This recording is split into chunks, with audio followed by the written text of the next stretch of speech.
तो यहाँ लिखा हुआ है सवये और यह है रसखान का, ठीक है। तो मानुष हो तो वही रसखानी, बसों ब्रज गोकुल गांव के ग्वाल, गांव के ग्वाल मतलब गांव में जो ग्वाले हैं। तो यहाँ रसखान की सवये के माध्यम से क्या बताना चाहते हैं, ठीक है। तो कि यदि मनुष्य में जन्म लिया, ठीक है, यहाँ बताता है कि यदि कौन रसखान करते हैं कि यदि मैं मनुष्य में जन्म लिया, अगर मेरा जन्म मनुष्य में हो तो, ठीक है, क्या कहते हैं कि मैं गोकुल गांव के ग्वालों के बीच रहूं, मेरा वास वही हो। अर्थात यहाँ रसखान कहते हैं कि हर किसी जन्म में मैं श्री कृष्ण के नजदीक ही रहूं, ठीक है। यहां बताया गया है कि वह श्री कृष्ण के नजदीक ही रहे, कि यदि मैं मनुष्य के रूप में पुनः जन्म लिया, ठीक है, जन्म लूं तो मैं ब्रज और गोकुल गांव, ठीक है, गोकुल गांव के ग्वालों के बीच में रहूं। कहा गया है मनुष्य हो तो वही रसखान। रसखान कहते हैं कि मेरा जन्म अगर मनुष्य में हुआ, पुनः मनुष्य में जन्म हुआ तो मैं कहाँ रहूं? गोकुल गांव के ग्वालों के बीच रहूं। क्लियर? जो पशु हो तो कहा बस मेरो, चरो नित नंद के धेनु मंझार। अगर मेरा जन्म पशु में हुआ, कौन कहते हैं? रसखान, कि यदि मेरा जन्म पशु में हुआ तो मैं कहाँ रहूं? देखो, मेरो जो पशु हो तो कहा, अगर मेरा जन्म पशु में हुआ, ठीक है, बस मेरो चरो नित्यानंद के धेनु मंझारण। धेनु क्या होता है? गाय। मंझारण क्या होता है? बीज। धेनु मंझारण अर्थात गायों के बीच। कहा? नंद बसो मेरो चरो नित्य नंद के। नंद किसको कहा गया? कृष्ण, ठीक है। तो कृष्ण के उन गायों के बीच में चरूं, वहां मेरा निवास, वहां मैं रह सकूं। कब? अगर मेरा जन्म पशु में हुआ तो। क्लियर? चलिए आगे देखिए, क्या यहां बताया गया कि यदि मेरा जन्म पशु में हो, पशु में जन्म अगर मिले तो मैं नित्य क्या होता है? प्रतिदिन, ठीक है, नित्य नंद के गायों के बीच चरूं। दूसरा पंक्ति क्लियर हो गया है कि यदि मेरा जन्म पशु में हो तो मैं नित्य कहाँ रहूं? नंद के गायों के बीच में रहूं, बीच में, ठीक है, चरूं। क्लियर? आगे, पाहन हो तो वही गिरी को, जो कियो हरि छत्र पुरंदर धारण। पाहन क्या होता है? पाहन पत्थर, ठीक है।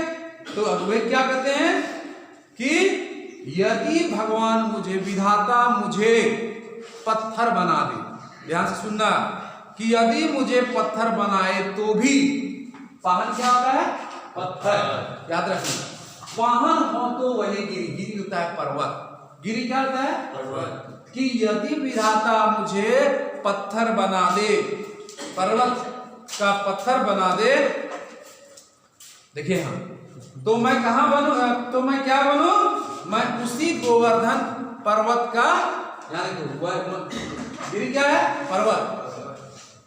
हरिछत्र पुरंदर धारण। हरिछत्र क्या? जो कृष्ण जो है अपने अंगुली में उस पर्वत को उठा लिए, ठीक है, गोवर्धन पर्वत को अपने उंगली में उठा लिए थे, है ना। तो मैं उसी पर्वत का पत्थर बनूं, ठीक है, मैं उसी गोवर्धन पर्वत का मैं एक अंग बनूं। ठीक, क्लियर है? जो खग हो तो, खग क्या होता है? पक्षी। खग क्या होता है? पक्षी। खग हो तो बसेरो करो मिली नंद कालंती फूल कदम के डाल। कदम के डाल माने कदम के डाल, है ना। तो आगे देखिए क्या कहते हैं, इसमें फिर बताया गया है। अच्छा, तीसरा पंक्ति, पाहन माने क्या होता है? पत्थर। तो यहां बताया गया कि अगर मैं पत्थर बन जाऊं। अगर विधाता ने मुझे पत्थर बना दिया तो मैं उस हरिछत्र अर्थात जो श्री कृष्ण अपने अंगुली में जिससे गोवर्धन पर्वत को धारण किए थे, मैं उसी का अंग बनूं, है ना। क्यों किया था? आखिर ऐसा उन्होंने क्यों किया था? क्यों किया था? ब्रज की रक्षा के लिए। नहीं, इंद्र के कारण श्री कृष्ण ने छत्र की भांति उसे, छाते की भांति उसे उठा लिया था। ठीक है। अब देखिए चौथा, यदि मेरा जन्म खग पक्षी में हुआ, जो खग हो तो अगर मैं पक्षी हो गया, अगर मेरा जन्म पक्षी में हुआ तो बसेरो करो, मैंने वहां बसेरो करो, बसना। ठीक है। मिली कालंदी कुल कदम के डारन, यदि मेरा तो रसखान फिर क्या कहते हैं कि यदि मेरा जन्म कहां हुआ? पक्षी में हो। नहीं तो क्या पक्षी में जन्म मिले तो मैं क्या करूंगा? उसका बसेरा कहां होगा? यमुना नदी के तट पर, है ना। कहां हो? यमुना नदी के तट पर जो कदम का पेड़ है, उस कदम की डाली पर मेरा बसेरा हो। ठीक है। मेरा वास उसी में हो जो कदम का वृक्ष हो। कहां? यमुना नदी के किनारे। ठीक है। अब आगे देखिए, तो जिसके नीचे मैं कहा तो कदम के डाल, उस कदम की डाली पर मैं बैठकर बंसी बजा सकूं। इसलिए कहा है कि यदि मेरा जन्म पक्षी में हुआ तो मैं उस यमुना नदी के किनारे जो कदम का पेड़ है, उस पेड़ की डाली पर बैठकर मैं बंसी बजा सकूं। क्या? किसकी भांति? कृष्ण की भांति। ठीक है। आगे देखिए, तो इससे क्या हमें मिला? इस पंक्ति, चारों पंक्ति को पढ़ने से, इनका भावार्थ जानने से हमें ऐसा क्या मिला कि वे रसखान जो है प्रत्येक स्थिति में, चाहे उनका जन्म मनुष्य में हो, पशु में हो, पत्थर में पत्थर बन जाए, या उनका जन्म पशु में हो, नहीं पक्षी में हो, हर स्थिति में रसखान कहते हैं कि प्रत्येक स्थिति में अपने इष्ट श्री कृष्ण, यानी आप अपने इष्ट किसको मानते हैं? श्री कृष्ण। नहीं, प्रत्येक स्थिति में, हर जन्म में वे अपने इष्ट श्री कृष्ण का निकटतम, यानी सबसे अधिक निकट, है ना, सानिध्य और साहचर्य और कृपा प्राप्त करना चाहते हैं कि हर स्थिति में उनके नजदीक में वे रहकर उनकी कृपा चाहते हैं। ठीक है। क्लियर है? और किसी को इसमें कोई दिक्कत? यानी किसी भी रूप में कृष्ण से अलग अथवा वियुक्त होकर नहीं रहना चाहते। अब आगे देखिए, आगे हम लिखते हैं इसको, देखिए क्या है। इधर उधर देखिए, समय नहीं है। तो क्या हुआ? या लकटी अरु कामरिया पर राज तिहु पुर को तजी डारू, आठमों सिद्धि नवो निधि के सुख, नंद के गाय चराई विसारो, रसखान कवो इन आखिन सो, ब्रज के बन बाग तडाग निहारो, कौटिक एक कलधौत के धाम, करील के कुंजन ऊपर वारो। देखिए, रसखान इस पंक्ति के माध्यम से क्या कहना चाहते हैं, है ना। यह क्या है? सवैया का पंक्ति है ना। तो इस सवैये में श्री कृष्ण के प्रति कवि का वही प्रेम है, संपन्न भाव प्रकट होता है, और रसखान जो है वह कृष्ण प्रेम के बदले क्या कहता है? संसार के समस्त सुख, संसार के समस्त सुख, सभी प्रकार के संपत्ति को वह त्याग देना चाहता है। ठीक है। कहता है अमूल्य सिद्ध के तज बनता है त्याग, छोड़ना, उसको छोड़ देने की बात वो कहते हैं। किसमें? तो इसमें बताया गया है कि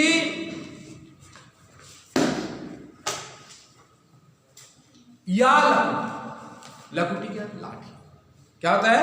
लाठी। अरु कमरिया कमल।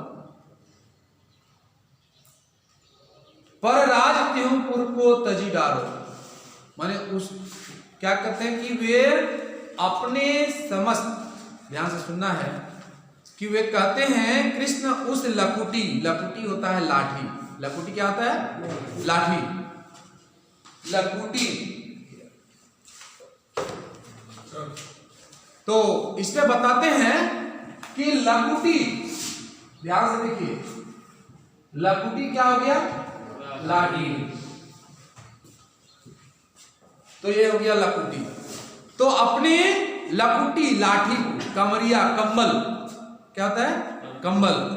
कंबल पर अपने तीनों लोकों का जो सुख है, तीनों लोकों का जो सुख है का राज्य भी उस पर वह न्योछावर कर देना चाहता है। ठीक है।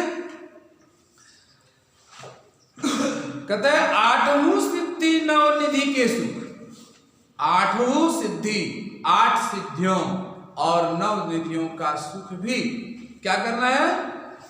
नंद की गाय चराई विसारो, अर्थात नंद की गाय चराने का अवसर उसे अगर प्राप्त हो जाए तो वह भूल सकता है, उसे वह त्याग सकता है। क्या भूल सकता है? 8 सिद्धि और 9 निधि का जो सुख होता है, परम सुख होता है, वह त्याग सकता है अगर उसे श्री कृष्ण की गाय को चराने का अवसर मिल जाए तो। रसखान कबो इन आखिन सो ब्रज के वन बाग तड़ाक निहारो। ठीक है। इसमें वे कहते हैं, रसखान कहते हैं, सभी के पास बुक है, देख रहे हैं ना, इधर उधर नहीं देखना है, पंक्ति को देखना है। कहता है रसखान कबो इन आखिन, आखिन होता है आंख ना, रसखान कहते हैं क्या?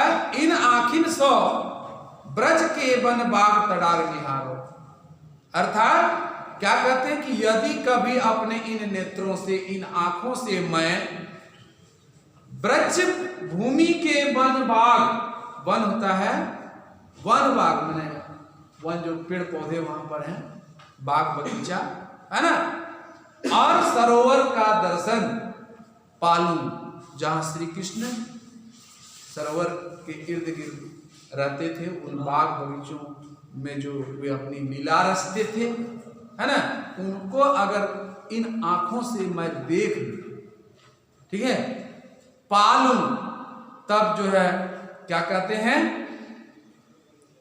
कि कोटिक एक कलधौत के धाम करील के कुंजन ऊपर वारो, है ना। तो कहते हैं कि उन करील के कुंज, करील जो होता है फूलों का जो होता है, करील के कुंजों की शोभा पर क्या स्वर्ण निर्मित, जो स्वर्ण सोने का बना हुआ है ना, करोड़ों भवन है, मैं उसको उस पर न्योछावर कर सकता हूं, मैं उसको न्योछावर कर दूंगा। कब? जब उन वन बागों को जो श्री कृष्ण हमेशा उनके निकट यानी वहां रहकर अपनी लीला रचते थे, मैं उसे अगर पालूं तो जितने उनके सोने के जो महल बने हुए हैं, मैं उसको न्योछावर यानी कि उस पर मैं अपना सुख को न्योछावर उसमें कर सकता हूं। ठीक है। आगे देखिए कैसा सुख। सबसे पहले तो हम लोग वहां देखे 8 सिद्धि नवनिधि, लेकिन यहां पर कहते हैं कि मैं उन भवनों को जो सोने के बने हुए हैं, उन भवनों को मैं न्योछावर कर सकता हूं। ठीक है, क्लियर। आगे देखिए, आगे का पंक्ति, मोर पखा सिर ऊपर राखियो, मोर पखा होता है मोर के पंख, मोर पखा क्या होता है? मोर के पंख। गुंज की माल गरे पहरे, गुंज की माला होता है जो गरे में होता है गले, ठीक है। पहिरूंगी माने पहनूंगी, ओढ़ी पीतांबर ले लकुटी, ओढ़ी पीतांबर, और जो पीला वस्त्र है उसको पीतांबर कहा गया, उस पीतांबर को मैं ओढ़ कर, ठीक है, ले लकुटी लाठी को लेकर, है ना, बन गोधन ग्वारिन संग फिरूंगी, है ना। फिर कहता है भाव तो वो ही मेरो रस खानी, सौ तेरे कहे सब स्वांग करूंगे, या मुरली मुरलीधर की अधरान, अधरान होता है ओठ, क्या होता है ओठ, ठीक है, धरी अधराना धरूंगी। अब यहाँ देखिए इस पंक्ति के माध्यम से, इस सवैये की पंक्ति के सवैये के माध्यम से रसखान क्या कहते हैं, जहां समझ में नहीं आएगा वहां बताना, ठीक है। तो इस पंक्ति में कहते हैं श्री कृष्ण का वेश धारण करते हुए एक गोपी, है ना, बाला कहती है, एक गोपी कहती है किसे, कि हे सखी, है ना, अपने सहेली को कहती है, हे सखी मैं मोर पंख अपने सिर के ऊपर रख लूंगी, ठीक है। एक सखी जो है अपने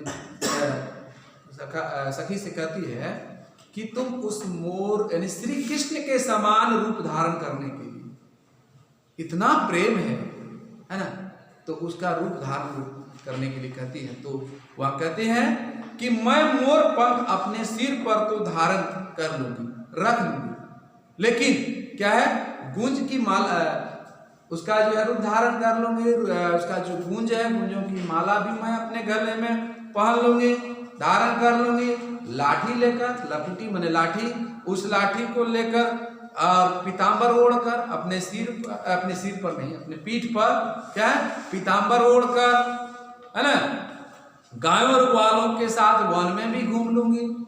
क्या कह रहा है, ओढ़ी पीतांबर ले लकुटी बन, है ना, पीतांबर ओढ़कर, लाठी लेकर, है ना, और क्या, देखिए क्या कहता है, ग्वालों के बीच, ग्वालों के साथ वन में भी घूमती फिरूंगी, सब काम मैं इधर कर लूंगी, लेकिन भाव तो वो ही मेरो रसखानी, सो तेरे कहे सब स्वांग करूं। इसमें वे क्या बताते हैं कि वह गोपिका अपनी सखी से फिर क्या कहती है कि वह अर्थात कौन, श्री कृष्ण, ठीक है, श्री कृष्ण मुझे इतने भाते हैं, मुझे इतने अच्छे लगते हैं, ठीक है, कौन लगते हैं अच्छे, श्री कृष्ण, हाँ, कि उनके प्रत्येक रूप का अभिनय, स्वांग, नाटक, स्वांग क्या, नाटक मैं कर लूंगी, किंतु क्या, पीछे उसको सर, तो इसमें क्या, इसमें कहते हैं कि उनके प्रत्येक रूप का मैं स्वांग करूं, ठीक है, लेकिन अंत में देखिए क्या कहता है, या मुरलीधर की अधरान धरी अधरान धरूंगी। लेकिन एक चीज बताते हैं अंत में, देखिए अंत वाले पंक्ति में क्या कहते हैं, तुम्हारे कहने से मैं सारी चीज को मैं मान गई, हर नाटक उसका कर, हर स्वांग मैं रच लूंगी कृष्ण के समान, लेकिन मुरलीधर की उस मुरली को, मुरलीधर यानी कृष्ण को मुरलीधर कहा गया है ना, मुरलीधर की यानी कृष्ण की उस मुरली को जिसे वे अपने ओठों पर लगाए रखते थे, ठीक है, तो उस कहता है जिसे वे अपने ओठों से लगाए रखते थे, किसको ओठों से लगाए रखते थे, हाँ, अर्थात उसके अधरों पर सदैव विराजमान जो वह रहती थी मुरली, मैं कभी उसे अपने अधरों पर नहीं रखूंगी, ठीक है। अब क्यों नहीं रखूंगी आगे अभी पढ़ेंगे, समझ में आ रहा है ना, फिर से देखिए उसको हम फिर से एक बार और बताते हैं, इंपॉर्टेंट है ना। तो इसमें क्या कहा गया कि एक गोपी अपने सखी से कहती है, सखी, है ना, मोर पखा सिर ऊपर राखियो, मोर का पंख जो है वह सिर के पर क्या, सिर के ऊपर रखना है, रखो, तुम उसके जैसा रूप धारण करो, है ना, गूंज की माल गले पहनियो, और जो गूंज की माला है वह अपने गले में भी पहनना, जो रसखान यहाँ क्या करते हैं, एक प्रकार की फूल है, है, और उसकी माला जो बनाया गया है। तो यहाँ वह उसकी सखी क्या कहती है कि मैं मोर के पंख को क्या करेंगे, सिर के ऊपर, मैं मोर पंख को अपने सिर के ऊपर रख लूंगी। ठीक है, ऐसा बताते हैं। और क्या बताते हैं, और वहां इस पंक्ति में बताया गया है कि गूंज की माला भी गले में धारण कर लूंगी। कौन? उसकी सखी, वह जिससे कह रहे हैं कि गूंज की माला भी मैं अपने गले में धारण कर लूंगी। लकुटी, लाठी को लेकर, है ना, लाठी को लेकर और पीतांबर को ओढ़कर, पीतांबर पीला वस्त्र, है ना, पीतांबर को ओढ़कर उन गायों के बीच, ग्वालों के बीच, है ना, के बीच वन में घूमती फिरूंगी, वन में, जंगल में घूमते फिरूंगी। ठीक है, लेकिन रसखान कहते हैं कि वह गोपिका अपने सखी से फिर क्या कहती है, कहती है कि श्री कृष्ण मुझे बहुत अच्छे लगते हैं, है ना, बहुत अच्छे लगते हैं, मैं उनके प्रत्येक रूप का धारण कर लूंगी, प्रत्येक रूप का धारण कर लूंगी, आप तुम्हारे कहने से, है ना, तुम्हारे कहने से मैं हर रूप धारण कर लूंगी।